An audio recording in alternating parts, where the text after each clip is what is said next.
कहानी शुरू होती है उत्तर भारत के एक छोटे से गांव कुलधारा से। ये गांव एक समय में बेहद समृद्ध था, पर अब ये सुनसान पड़ा है, जहां न कोई रहता है और न ही वहां जाने की हिम्मत करता है। इस गांव की कहानियां हर किसी के दिल में डर पैदा कर देती हैं। कहते हैं कि कुलधारा गांव पर एक ऐसा सांप है जिसने वहां के हर इंसान की जिंदगी खत्म कर दी, और जो भी इस गांव के अंदर जाता है वो कभी वापस नहीं आता। गांव का नाम सुनते ही रवि और उसके दोस्तों में उत्सुकता जाग गई। रवि एक युवा था जिसे पुरानी और डरावनी जगहों के बारे में जानने का शौक था। उसने अपने 3 दोस्तों विकास, आकाश और नीलम के साथ कुलधारा गांव जाने का फैसला किया। सभी ने सुना था कि रात के समय वहां कोई अदृश्य शक्ति होती है जो लोगों को अपनी गिरफ्त में ले लेती है। रात का समय था और चारों दोस्त बाइक से गांव की ओर निकल पड़े। गांव तक पहुंचते पहुंचते आसमान में काले बादल छा गए और ठंडी हवा चलने लगी। जैसे ही वे गांव के करीब पहुंचे, चारों को महसूस हुआ कि यहाँ की हवा में कुछ अजीब सा डर था। पेड़ हिल रहे थे और हर तरफ सन्नाटा था। गांव के अंदर कदम रखते ही एक अजीब सी ठंडक उनके शरीर में दौड़ गई। वे चारों हवेली के करीब पहुंचे, जहां से अब तक कुछ रहस्यमय आवाजें आ रही थीं। हवेली की खिड़कियां टूट चुकी थीं और दरवाजे आधे खुले थे। वहां की दीवारों पर अजीब निशान थे, जैसे किसी ने खरोंचने की कोशिश की हो। चारों ने हिम्मत करके हवेली के अंदर कदम रखा।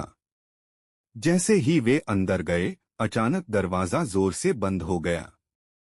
चारों बुरी तरह डर गए, लेकिन रवि ने उन्हें शांत कराया। हवेली के अंदर दीवारों पर कई अजीब चित्र थे, जिनमें डरावने चेहरे और खून से सनी हुई आकृतियां थीं। हवेली के अंदर चलते हुए उन्हें फर्श पर खून के निशान दिखाई दिए, जो ऊपर की मंजिल की ओर जा रहे थे। उनके पीछे चलने का विचार डरावना था, लेकिन रहस्य की तलाश उन्हें रोक नहीं पा रही थी। धीरे धीरे वे सीढ़ियों से ऊपर चढ़ने लगे, लेकिन हर कदम के साथ उनके दिल की धड़कन तेज होती जा रही थी। जैसे ही वे ऊपर की मंजिल पर पहुंचे, उन्हें एक महिला की कराहने की आवाज सुनाई दी। वे सब एक कमरे के दरवाजे के पास पहुंचे, जहां से वह आवाज आ रही थी। उनके कदम थम गए और सबने एक दूसरे की ओर देखा। डर उनकी आंखों में साफ झलक रहा था। अचानक दरवाजा खुद ही खुल गया और अंदर एक साया दिखाई दिया। अचानक वह साया चुड़ैल में बदल गया। वह बिना सिर की एक भयावह चुड़ैल थी, जो उनकी ओर तेजी से बढ़ रही थी। रवि ने हिम्मत दिखाते हुए अपने दोस्तों को बचाने के लिए एक लकड़ी का डंडा उठाया, लेकिन चुड़ैल की शक्ति बहुत ज्यादा थी। रवि ने चुड़ैल के सांप को तोड़ने का तरीका जान लिया था।